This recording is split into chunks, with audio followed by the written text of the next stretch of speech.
Hi, I'm Richard Natale, and I'm going to tell you how to make sure that you're charging your cell phone or tablet as quickly as possible. There are 4 things that can affect the charging rate.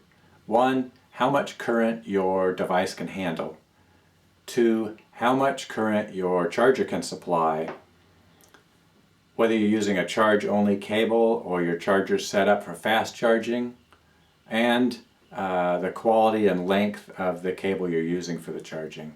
I recommend you use a good quality charge-only cable and make sure that your charger can supply enough current. If you follow the advice in my video, you might be able to charge your device as much as 5 times faster than you currently are.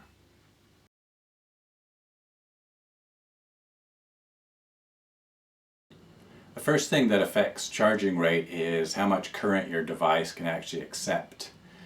It's pretty hard to find the specifications for this online or anywhere else. So you can measure it directly as I've done, or you can download an app that might tell you how much current it's charging or discharging. But I found those are pretty inaccurate. My cell phone, the Samsung Galaxy Core Prime, can take about 0.65 amps when the battery is low, and my tablet, Samsung Galaxy Tab S, can take about 2 amps when the battery is low.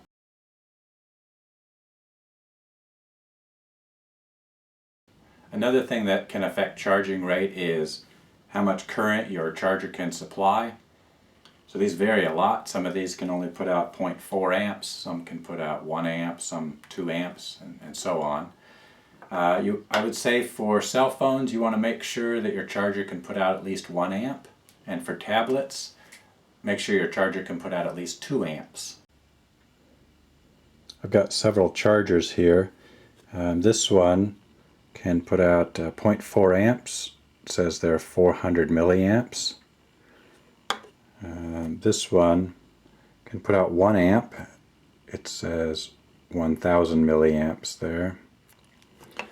And this one here can put out 2.1 amps. It says there on the bottom.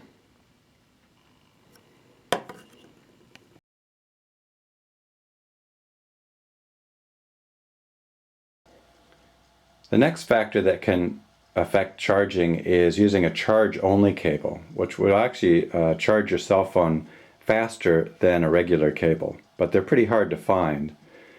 Now, the test setup I have here is my laptop. I'm going to use the USB port to charge up my cell phone and measure the current. So first I've got a regular cable. It's a good cable, but it's a data sync charging cable. So the data lines go straight through, and it's going to limit the charging. So as you can see here, we've got 0.35 amps going into the cell phone. If instead I use a charge-only cable, which is indicated by this red mark here, it's a cable that I made, has the data lines shorted on the device side. And now we can see that we get about 0.65 amps instead of 0.35 amps. So that will significantly charge the cell phone faster. I made this test jig to test some of these USB chargers and devices. I'm going to use the test jig now to check the data lines and to see if they're shorted together, which they should be for a charge-only cable or a charger that is set up for fast charging. So if the data lines are shorted together, which indicates to the device that we want fast charging, the continuity tester will beep. So this is a charge-only cable here. If I plug it in, you can hear it beeping, which means that those data lines are shorted together. Now I guarantee that basically almost all cables you get are going to be straight through. So the data lines won't be shorted together. You can use it for sync, connecting to a laptop and that sort of thing, but it won't give you fast charging unless the data lines are shorted together in your charger. So let's test some chargers here. That one, the data lines are shorted together, so that will give you fast charging. This one is not. This one is not. This one also is not. This one puts out 2 amps, but because those data lines aren't shorted together, it won't give you fast charging. Now, some of the chargers have their own cables built in, so I can test that as well. So this one puts out 1.8 amps and the data lines are shorted together, which is good. This one puts out 2 amps and the data lines are not shorted together, so that won't give you fast charging.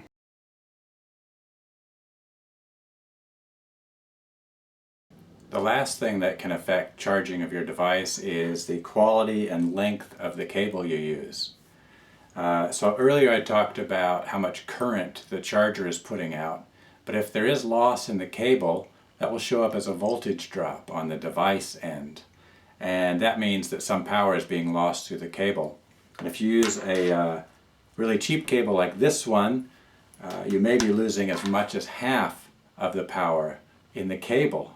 Power that should be going into your device is being lost as heat in the cable itself. We measure the loss in the cable by measuring the voltage drop at the end of the cable where your device is connected.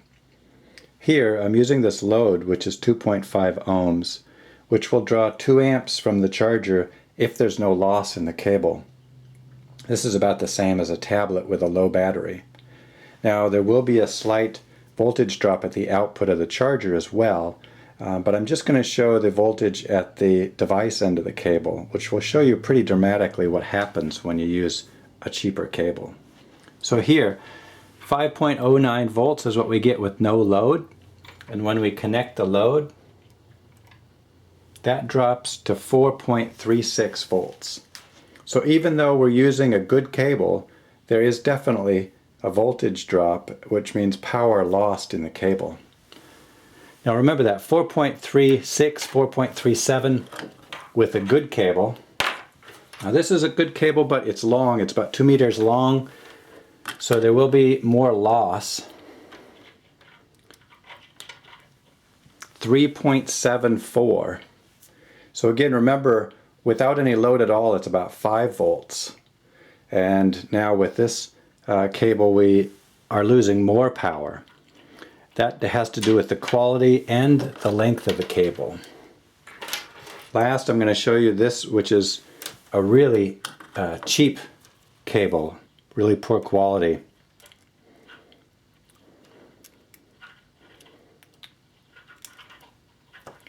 Look at that. So the voltage at the output there is 2.05 volts. And again, without any load, we get 5.09 volts.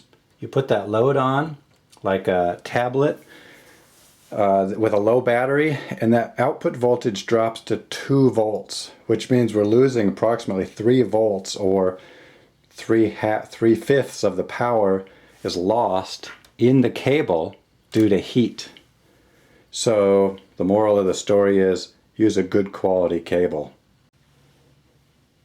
As I mentioned, there are some apps you can download to show the charging and discharging rate of your device.